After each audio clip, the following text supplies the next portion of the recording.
एक कहावत है, मिजरी लव्स कंपनी। बारिश के बाद कीचड़ से सने फुटबॉल के मैदान का तस्वुर करें। होता क्या है कि जब कोई पहला खिलाड़ी धड़ाम से गिरता है मैदान में और उसकी साफ सुथरी जर्सी कीचड़ से लथपथ हो जाती है तो उसे बड़ी कोफ्त होती है, क्योंकि वो अकेला होता है। लेकिन उसको सुकून तब मिलता है जब वो लंगड़ी फंसा करके बाकी खिलाड़ियों को भी उसी कीचड़ में गिरा दे कि हम तो सने हैं सनम, तुमको भी अब सनाएंगे। इस्लामाबाद से खाली हाथ लौटने के बाद अमेरिका का भी हाल यही है। डोनाल्ड द डील मेकर की इमेज कीचड़ में क्या फिसली, उन्होंने पूरी दुनिया को घसीटने का इंतजाम कर दिया है। ट्रंप का फरमान है कि ईरान के ब्लॉकेड का बदला अब अमेरिकी ब्लॉकेड से लिया जाएगा। जिस स्ट्रेट ऑफ हॉर्मुज को ईरान ने पहले ही अपना टोल बूथ बना रखा है, अब अमेरिका वहां अपनी नेवी उतार करके उन जहाज़ों का रास्ता रोकेगा जो ईरान को पैसा दे रहे हैं। यानी दो ब्लॉकेड्स हैं। तो अमेरिका का ये डबल ब्लॉकेड काम कैसे करेगा? क्या बीच समंदर जहाज़ों की तलाशी के नाम पर अमेरिका और ईरान की नौसेनाएं आपस में भिड़ तो नहीं जाएंगी? ईरानी तेल का सबसे बड़ा खरीदार यानी चीन क्या करेगा और इन सब का तेल और गैस के दामों पर असर क्या होगा? नमस्ते, मेरा नाम कुलदीप है और आप देख रहे हैं लल्लन टॉप का अंतर्राष्ट्रीय प्रसंगों से जुड़ा रोजाना का कार्यक्रम दुनियादारी। Brought to you by Candid, Saluja Gold and Rajnigandha. Candid dusting powder, 4 skin problems का एक expert solution. Candid dusting powder, हटा खुजली, लगा कैंडिड। तो ट्रंप ने धमकी दी है कि अमेरिका की नेवी अब स्ट्रेट ऑफ हॉर्मुज से आने जाने वाले हर जहाज को रोकेगी। उन जहाज़ों को गुजरने नहीं दिया जाएगा जो ईरान को हॉर्मुज में टोल दे करके आ रहे हैं। अमेरिकी नेवी समुद्र में मौजूद ईरानी माइंस, सुरंगों को हटाएगी ताकि हॉर्मुज पर ईरान के कंट्रोल को हटाया जा सके जो बम बिछाए हैं। यानी ईरान के ब्लॉकेड के बदले अब अमेरिका भी स्ट्रेट ऑफ हॉर्मुज में ब्लॉकेड लगा रहा है। और ये ब्लॉकेड कब से लागू होगा ये भी बताया ट्रंप ने। कहा कि ये नाकाबंदी 13 अप्रैल को सुबह 10 बजे से यानी भारतीय समय के हिसाब से शाम 7:30 बजे से लागू हो जाएगी। ये ब्लॉकेड कैसा होगा, इसका जवाब अमेरिका के सेंट्रल कमांड सेंटकॉम ने दिया है। सेंटकॉम ने कहा कि रास्ते को पूरी तरह बंद नहीं किया जाएगा। जो जहाज़ ईरान के अलावा बाकी देशों के बंदरगाहों से आ जा रहे हैं उनकी आवाजाही पर कोई रोक नहीं होगी। यानी ये नाकाबंदी दिखने में पूरी तरह ब्लॉकेड जैसी नहीं होगी, लेकिन इसका कंट्रोल बहुत सख्त होगा। जब युद्ध चल रहा होता है तो देशों को विजिट एंड सर्च का अधिकार मिल जाता है। इसका मतलब ये है कि सेनाएं बीच समंदर चल रहे जहाज़ों को रोक सकती हैं, उनकी तलाशी ले सकती हैं और फिर ये तय कर सकती हैं कि उन्हें आगे जाने देना है या नहीं। अमेरिका बस इसी कानून को अब सख्ती से लागू करेगा। जो भी जहाज़ ईरान के पोर्ट्स पर जाएगा या वहां से निकलेगा उसे अमेरिकी सेना के सामने रुक करके चेकिंग करवानी पड़ सकती है। ये नियम सिर्फ ईरानी जहाज़ों पर ही नहीं बल्कि उन सभी देशों के जहाज़ों पर लागू होगा जो ईरान के साथ व्यापार कर रहे हैं। और इसमें अरब की खाड़ी और ओमान की खाड़ी के वो सभी ईरानी पोर्ट्स शामिल हैं जहां से ईरान का व्यापार चलता है। आखिरी फैसला अमेरिका के हाथ में होगा, जाहिर है, कि किस जहाज को वो आगे जाने देंगे और किसको रोकेंगे। ईरान ने भी अमेरिका को धमकी दी है। ईरान की सेना ने इस नाकाबंदी को अवैध, इलीगल और समुद्री डकैती, पायरेसी करार दिया है। ईरान की सरकारी न्यूज़ एजेंसी IRIB के मुताबिक ईरान ने कहा कि जंग खत्म होने के बाद भी हॉर्मुज स्ट्रेट पर हमारा ही कंट्रोल रहेगा। दुश्मन से जुड़े जहाज़ों को हमारे जल क्षेत्र में गुजरने का हक नहीं है। ईरान ने खाड़ी के दूसरे देशों को भी धमकाया है। कहा कि इस इलाके के बंदरगाहों की सुरक्षा या तो सबके लिए है या किसी के लिए नहीं। अगर हमारे पोर्ट्स को निशाना बनाया गया तो फारस की खाड़ी और ओमान की खाड़ी का कोई भी पोर्ट सुरक्षित नहीं होगा। तो अब कई सवाल खड़े होते हैं। क्या अमेरिका के ऑपरेशन में उसके जहाज़ों पर ईरान से मिसाइल हमले का खतरा नहीं होगा? अमेरिका ये कैसे साबित करेगा कि किस जहाज़ ने ईरान को टोल दिया है और किसने नहीं? मान लीजिए अगर चीन का कोई जहाज़ इस ब्लॉकेड को नहीं मानता है तो क्या अमेरिका उस पर हमला कर देगा? ब्लॉकेड से जुड़े इन सवालों से इतर एक बुनियादी सवाल और है। ईरान ने हॉर्मुज पहले ही बंद कर रखा था। ट्रंप भी अब तक इस रास्ते को खुलवाना चाहते थे, तो फिर अब खुद ट्रंप इसको बंद क्यों कर रहे हैं? असल में ईरान ने इस रास्ते को बंद नहीं किया था बल्कि अपने कंट्रोल में ले लिया था। ईरान अपनी मर्जी से कुछ जहाज़ों को गुजरने दे रहा था, लेकिन बदले में उनसे एक वसूली कर रहा था। एक जहाज़ से करीब $20 लाख यानी 16.5 करोड़ रुपए तक का टोल वसूला जा रहा था। यानी रास्ता खुला था, लेकिन सिर्फ उनके लिए जो ईरान को पैसा दे रहे थे। अच्छा, इससे भी बड़ी बात यह है कि ईरान अपना तेल लगातार बाहर भेज रहा है। उसने युद्ध के दौरान भी अपना एक्सपोर्ट नहीं रोका। आंकड़े ये बताते हैं कि मार्च तक ईरान रोजाना औसतन 18.5 लाख बैरल कच्चा तेल एक्सपोर्ट कर रहा था। पिछले 3 महीनों का ट्रेंड देखें तो ईरान हर दिन करीब 1 लाख बैरल तेल ज्यादा बेच रहा है, यानी हॉर्मुज पर कंट्रोल से ईरान को दोनों तरफ से फायदा हो रहा है। अगर अमेरिका हॉर्मुज को बंद कर देता है तो ईरान की इसी कमाई पर ताला लग जाएगा। ईरान की सरकार और उसकी मिलिट्री का सबसे ज्यादा पैसा तेल से ही आता है। अगर तेल बाहर नहीं जाएगा तो पैसा नहीं आएगा और इससे ईरान की पूरी व्यवस्था चरमरा सकती है। लेकिन यही वो कदम है जिसे अमेरिका अब तक पूरी तरह उठाने से बचता रहा। वजह यह कि अगर ये रास्ता बंद हुआ तो इसका असर सिर्फ ईरान पर नहीं बल्कि पूरी दुनिया पर पड़ेगा। जंग से पहले दुनिया की तेल सप्लाई का 20% हिस्सा इसी स्ट्रेट ऑफ हॉर्मुज से गुजरता था। करीब 130 जहाज रोजाना इस रास्ते से आते थे। जंग के दौरान तो इक्के दुक्के जहाज़ों को ही एंट्री मिली और सीजफायर लागू होने के बाद भी इसमें कोई खास इजाफा हुआ नहीं। अगर रही सही सप्लाई भी रुकती है तो तेल की कीमतें अचानक बढ़ सकती हैं और इसका असर दिखने भी लगा है। ट्रंप के ब्लॉकेट के ऐलान के बाद 13 अप्रैल की सुबह ही तेल की कीमतें 7% से ज़्यादा बढ़ गईं। पिछले हफ्ते 8 अप्रैल को जब पीस टॉक्स का ऐलान हुआ था तब तेल $100 प्रति बैरल के नीचे आ गया था, लेकिन अब फिर से $102 के पार पहुंच गया है, फिर से बढ़ गया है। यही वजह है कि अब तक अमेरिकी नौसेना ईरान के तेल टैंकरों को भी इस रास्ते से गुजरने दे रही थी। असल में अभी भी जो तेल इस इलाके से बाहर जा रहा है वो दुनिया के लिए एक प्रेशर वाल्व की तरह काम कर रहा है, यानी कीमतों को थोड़ा कंट्रोल में रख रहा है। इसी बैलेंस को बनाए रखने के लिए मार्च में अमेरिका ने ईरान को पाबंदियों से अस्थायी छूट भी दे दी थी ताकि वो टैंकरों में पहले से जमा तेल को बेच सके। पाबंदियां हटने के बाद बाजार में करीब 14 करोड़ बैरल तेल आ गया था, लेकिन इतना तेल भी दुनिया की महज 1.5 दिन की ज़रूरत ही पूरी कर सकता है। ऐसे में अगर अमेरिका अपने इस ब्लॉकेड में वाकई सफल रहा तो इसका असर भयानक हो सकता है और ईरान इसी डर को हवा दे रहा है। ईरान की संसद के स्पीकर हैं मोहम्मद बाकर गालिबफ। उन्होंने भी ट्रंप के प्लान का मजाक उड़ाया। उन्होंने एक्स पर लिखा कि अभी जो पेट्रोल के दाम देख रहे हो उसका मज़ा ले लो, क्योंकि अगर ये ब्लॉकेट सच में लागू हुआ तो जल्द ही तुम्हें $4-5 प्रति गैलन वाला पेट्रोल याद आने लगेगा। उन्होंने एक मैप भी शेयर किया जिसमें वॉशिंगटन डीसी के आसपास पेट्रोल की कीमतें $4-5 की रेंज में दिखाई गई थी। उनका इशारा ये था कि अमेरिका का ये कदम खुद अमेरिकी जनता के लिए तेल इतना महंगा कर देगा कि उनका जीना मुहाल हो जाएगा। लेकिन ये मुश्किल सिर्फ अमेरिका की नहीं होगी, एशिया के कई बड़े देशों पर इसका असर पड़ना तय है। जापान और साउथ कोरिया अपनी ज़रूरत का 80% से ज़्यादा तेल और गैस इसी रास्ते से लाते हैं। अब अगर इस रास्ते पर आवाजाही ठप होती है तो इन देशों की चिंता बढ़ जाएगी। लेकिन इस लिस्ट में सबसे अहम नाम चीन का है। हॉर्मुज से आने वाले तेल का 30% हिस्सा चीन को जाता है और ईरान का ज़्यादातर तेल भी चीन ही खरीदता है। युद्ध से पहले ईरान का लगभग पूरा तेल चीन जा रहा था। ईरान अपना तेल चीन की छोटी छोटी रिफाइनरीज को बेचता है जिन्हें टी पॉट रिफाइनर्स कहा जाता है। ये बड़ी सरकारी कंपनियां जैसी नहीं होती, इसलिए ये अक्सर अमेरिका की पाबंदियों को नज़रअंदाज करके सस्ता ईरानी तेल खरीद पाती हैं। लेकिन अगर अमेरिका ईरान के पोर्ट्स पर सख्ती से नाकाबंदी लागू कर दे तो ईरान से तेल का निकलना मुश्किल हो जाएगा और उसका सीधा असर चीन पर पड़ेगा। हालांकि चीन के पास बैकअप है, उसने तेल के बड़े भंडार उसने जमा कर रखे हैं जो महीनों तक चल सकते हैं। इसके अलावा वो रूस और दूसरे देशों से भी तेल खरीद सकता है। लेकिन एक पेंच और है यहाँ। चीन की असली चिंता ईरानी तेल की नहीं बल्कि मिडिल ईस्ट की अस्थिरता है। चीन के एक्सपोर्ट का एक बड़ा हिस्सा मिडिल ईस्ट को जाता है। ग्लोबल इकॉनमी बिगड़ेगी तो चीन का व्यापार भी खराब होगा। इसके अलावा चीन ये भी नहीं चाहेगा कि अमेरिका हॉर्मुज के रास्ते का पुलिसमैन बन जाए। चीन वैसे तो दुनिया के पचड़ों में नहीं पड़ता, लेकिन कहा जा रहा है कि अब हालात उसे एक्शन लेने पर मजबूर कर सकते हैं। एक्शन यानी मिलिट्री एक्शन मत समझिए, चीन कूटनीति के जरिए भी दखल दे सकता है, पर हो सकता है कि अब उसको इस पचड़े में आना पड़े।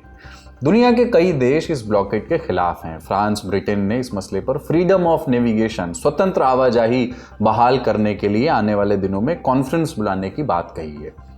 ब्रिटेन के प्रधानमंत्री कीर स्टारमर ने कहा कि वो ब्लॉकेट का समर्थन नहीं करते हैं। स्पेन की रक्षा मंत्री ने इसे बेतुका बताया। 11 दक्षिण पूर्व एशियाई देशों के समूह आसियान ने सीज फायर और समुद्री रास्तों की सुरक्षा बहाल करने की मांग की। हमने इस ब्लॉकेट के जमीनी असर पर एक्सपर्ट से बात की, सुनिए उन्होंने क्या बताया। तो इस वक्त स्थिति जो है वो काफ़ी नाजुक है, कोई जहाज़ों का ट्रैफिक नहीं है और विडंबना ये है कि जहाँ तक आर्थिक असर की बात है वो अमेरिका के ऊपर इस वक्त ज़्यादा नहीं होगा। तुरंत जो असर होगा वो उन देशों के ऊपर होगा जो बहुत ही गल्फ और पर्शियन गल्फ के ऑयल के ऊपर, हॉर्मूज के रूट के ऊपर बहुत ही आधारित है। मेजर ऑयल इंपोर्टर्स जिसमें चीन है, भारत है, जापान है, आसियान के देश हैं और कई सारे छोटे देश भी हैं, वो सब पीड़ित होंगे। और सबसे जो हमारे सामने उदाहरण ये आता है कि आम जनता के लिए खाना बनाने के लिए आपको गैस सिलेंडर नहीं मिल रहा है। ये एक प्रतिबिंब है और यदि इसी प्रकार से ये ब्लॉकेड वगैरह जाएगा तो नकारात्मक प्रभाव धीरे धीरे पूरे विश्व के ऊपर होगा, अमेरिका के ऊपर भी, जो कि गैसोलीन का प्राइस जो कहते हैं कि पर गैलन अगर वो अभी $4 के ऊपर है, 5 तक अगर पहुंच जाएगा तो राष्ट्रपति डोनाल्ड ट्रंप के लिए भी बहुत ही बड़ा राजनीतिक संकट पैदा होगा। भारत का सबसे भरोसेमंद सलूजा गोल्ड टीएमटी बार। Saluja gold TMT. अब सही पकड़े हो कॉन्ट्रैक्टर बाबू, मजबूती सब कुछ है। एक सवाल ये भी है कि हम एक बार फिर जंग के मुहाने पर तो नहीं आ गए। दुनिया तो इस यकीन में थी कि सीज फायर चल रहा है और 21 अप्रैल तक चलता रहेगा, पर क्या ये नाजुक सीज फायर बहुत जल्द टूटने वाला है? अमेरिका और ईरान के बीच 47 साल बाद पहली बार 11 अप्रैल को आमने सामने बैठकर बात हुई। कुल 3 राउंड की नेगोशिएशन हुई जो करीब 21 घंटे चली। इस बीच इस्लामाबाद में सूरज ढला, शाम हुई, पूरी रात बातचीत चलती रही और फिर अगली सुबह रात के अंधेरे के साथ शांति की उम्मीद भी जाती रही। 12 अप्रैल को अमेरिकी उपराष्ट्रपति JD वैंस ये कहकर के अमेरिका रवाना हो गए कि हमने ईरान को अपना फाइनल ऑफर दे दिया है। हम यहाँ से जा रहे हैं, लेकिन जाते जाते एक बहुत साफ और सीधा प्रस्ताव देकर जा रहे हैं। यही हमारी आखिरी और सबसे अच्छी पेशकश है। अब देखना है कि ईरान इसे मानेगा या नहीं। लेकिन दोनों पक्ष एक समझौते तक क्यों नहीं पहुंच सके, इसके 2 जवाब हैं। एक ईरानी जवाब है, एक अमेरिकी जवाब है। अमेरिका का कहना है कि डील ना होने की इकलौती वजह ईरान का न्यूक्लियर प्रोग्राम है। JD वैंस ने कहा कि ट्रंप का मुख्य लक्ष्य ये पुख्ता करना है कि ईरान ना तो परमाणु हथियार बनाएगा और ना ही उसे बनाने वाले उपकरण जुटाएगा। वैंस ने पूछा कि क्या हमें ईरानियों की तरफ से परमाणु हथियार ना बनाने की कोई पक्की और लंबी प्रतिबद्धता दिख रही है? जवाब है नहीं, हमने अब तक ऐसा नहीं देखा है।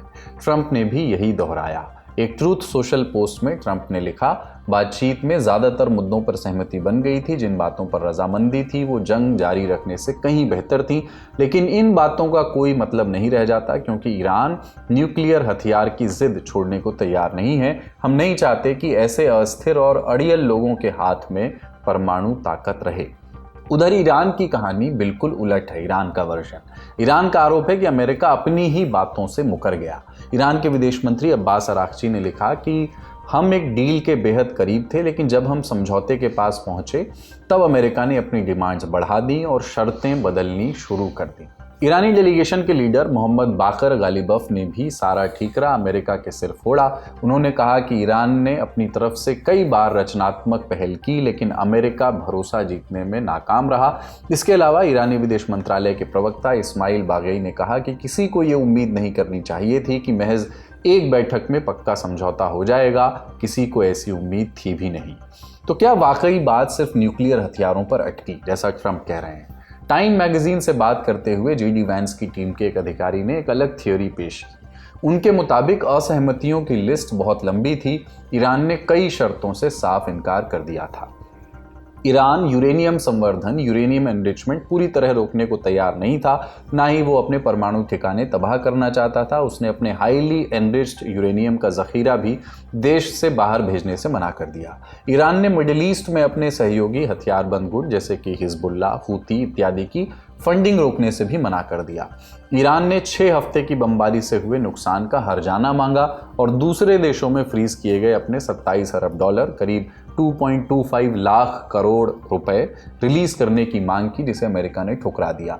हॉर्मुज स्ट्रेट पर भी पेंच फंसा था। अमेरिका चाहता था कि ईरान हॉर्मुज को पूरी तरह खोले और जहाज़ों से कोई टोल टैक्स ना ले। इसके लिए ईरान तैयार नहीं हुआ। जेडी वैंस टीम ने हॉर्मुज के जॉइंट एडमिनिस्ट्रेशन का भी प्रस्ताव रखा, यानी अमेरिका और ईरान मिलकर के टोल वसूलें, लेकिन ईरान ने इसे भी खारिज कर दिया। उसका कहना था कि ये ईरान और ओमान का जल क्षेत्र है, इसलिए इसे यही दोनों देश मैनेज करेंगे। कुल जमा बात यह कि जेडी वैंस को पाकिस्तान से खाली हाथ लौटना पड़ा और अब सवाल उठ रहे हैं कि क्या इस बातचीत की नाकामी का सारा ठीकरा ट्रंप जेडी वैंस के सिर फोड़ने वाले हैं। इसी महीने की शुरुआत में ट्रंप ने मजाक में कहा था कि अगर ईरान के साथ डील होती है तो वो सारा क्रेडिट खुद लेंगे, लेकिन अगर ऐसा नहीं हुआ तो जेडी वैंस को जिम्मेदार ठहराएंगे। ट्रंप को किसी भी तरह ये जंग खत्म करनी है। अमेरिका में पेट्रोल और गैस के दाम बढ़ रहे हैं, उनका मागा बेस नाराज है और इसी बरस नवंबर में मिड टर्म चुनाव हैं। अगर मिड टर्म चुनावों में ट्रंप की पार्टी कमजोर पड़ी और अमेरिकी संसद पर डेमोक्रेट्स का कब्जा हुआ तो ट्रंप के खिलाफ महाभियोग का खतरा मंडराएगा। उधर ईरान झुकने के मूड में नहीं है। जंग फिर शुरू हुई तो लंबी खिंची, अगर लंबी खिंची तो ट्रंप को नुकसान होना है। उनकी डील मेकिंग पर भी सवाल उठेंगे और संभवतः वो सारे सवाल जेडी वैंस की ओर मोड़े जा सकते हैं।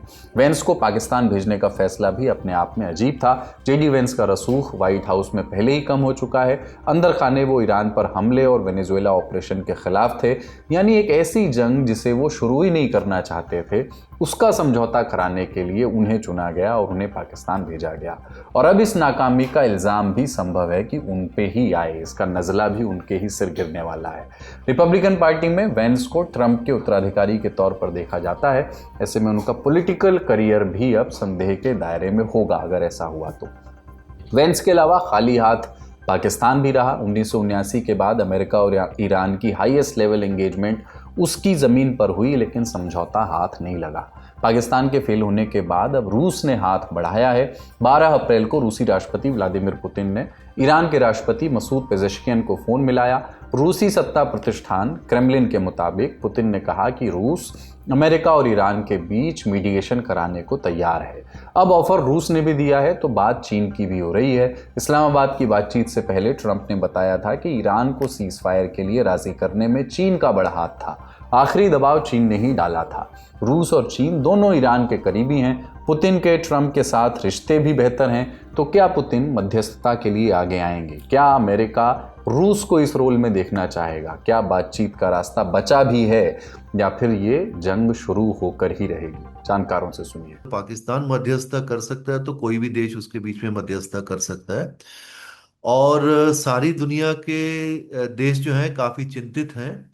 और इन सब बातों से ये भी नजर में आता है कि काफी लोग लगे हुए हैं कि किसी तरीके से दोबारा बातचीत शुरू हो जाए। और रूस का अभी तक सिर्फ उनका ये बयान आया है कि उनके राष्ट्रपति ने ईरान के राष्ट्रपति से बात की है और उन्होंने ऑफर किया है कि हम भी इसके बारे में आपका कुछ वो मदद कर सकते हैं। लेकिन मुझे लगता है कि इसके बारे में अभी कुछ थोड़ा सोचना थोड़ी जल्दबाजी होगी। लेकिन ये बात सही है कि रूस के पास वो पावर है, कैपेसिटी है, वो नेगोशिएट करवा सकते हैं। ईरान उनके ऊपर ट्रस्ट कर सकता है। और जो अपने उनके यूक्रेन के जो जिसके बीच में अमेरिका मध्यस्थता कर रहा है उसमें मिस्टर विटकॉफ और जो कुशनर जो है वो उनके साथ काफी उनकी बातचीत हुई है, तो वो इनके अंदर इस बातचीत में भी वो जुड़े हुए थे। तो एक उनका एक रैपो उनके साथ है। तो रूस के अंदर कैपेसिटी जरूर है ऐसा करने की, लेकिन थोड़ी जल्दबाजी होगी। और तो ये है कि ये सोच सकते हैं कि काफी जैसे उन्होंने कहा भी था जेडी वांस ने कि काफी चीजों के बीच में हमारी प्रोग्रेस हो गई थी, लेकिन न्यूक्लियर इशू के ऊपर हम बातचीत तो वहां पे नहीं बन पाई। तो इसका मतलब है कि काफी चीजों के बारे में बातचीत हो चुकी थी, आगे बढ़ चुकी थी।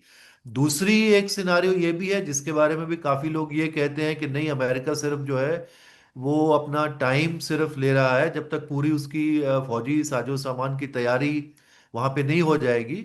तो हो सकता है हफ्ते 10 दिन के बाद वो दोबारा से फिर उसके ऊपर अटैक करे। आप देखिए जिस तरीके से परिस्थितियां बनी हैं, कुछ भी हो सकता है। लेकिन मुझे लगता है कि कोशिश जरूर अभी भी जारी है, निश्चित तौर से ईरान की तरफ से भी। और कहीं ना कहीं अमेरिका भी इसके अंदर से निकलना जरूर चाहता है, लेकिन यह है कि अभी तक उसको इसराइल उसके अंदर फंसाए हुए हैं, वो नहीं चाहते इतनी जल्दी से निकल जाए। तो कई किस्म के मूविंग पजल्स अब इसके अंदर हैं अभी, पार्ट्स उसके पजल के। तो उम्मीद तो है क्योंकि सब लोग अभी भी लगे हैं, क्योंकि पूरी दुनिया की निगाहें हैं कि किस तरीके से अगर अभी थोड़ी सी भी शांति अगर होती है वहां पे, थोड़ी सी स्टेबलाइजेशन होती है तो इसका फायदा सभी को होगा, इनफैक्ट अमेरिका को भी फायदा उसका होगा, वो भी उससे निकलना चाहता है।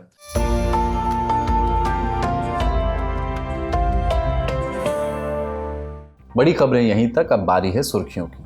अमेरिका भले ही पिछले 5 हफ्तों से ईरान के साथ जंग में बिजी हो, लेकिन ऐसा नहीं है कि ट्रंप का ध्यान बाकी चीज़ों पर नहीं है। वो हर तरफ से आ रहे बयानों का जवाब देने और दूसरे नेताओं पर कमेंट करने में अब भी लगे हुए हैं। इस बार रडार पर आए कैथोलिक चर्च के प्रमुख पोप लियो 16।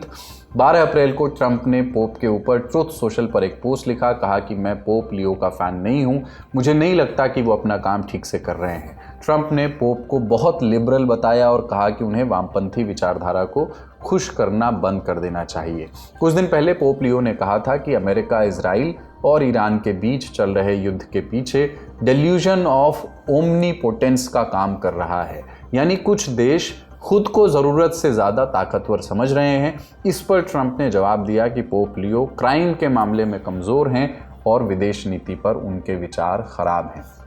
इसी बीच ट्रंप ने एक और विवाद खड़ा कर दिया। उन्होंने सोशल मीडिया पर AI से बनी एक तस्वीर शेयर की, जिसमें वो खुद को एक जीसस जैसी छवि में दिखा रहे थे, जो किसी बीमार आदमी को ठीक कर रहे हों। दूसरी ओर पोप लियो ने इस पर सीधा टकराव बढ़ाने से बचने की कोशिश की। रॉयटर्स से बात करते हुए उन्होंने कहा कि वो ट्रंप के साथ बहस में नहीं पड़ना चाहते, वो युद्ध के खिलाफ बोलते रहेंगे क्योंकि उनके मुताबिक यही सही है। हंगरी की राजनीति में एक बड़ा उलटफेर हुआ है। 16 साल से देश की गद्दी पर काबिज विक्टर ओरबान चुनाव हार गए हैं। विपक्षी पार्टी टिस्सा के लीडर पीटर माग्यार ने जीत दर्ज की है। वोटिंग खत्म होने के सिर्फ 3 घंटे के अंदर ही ओरबान ने हार मान ली।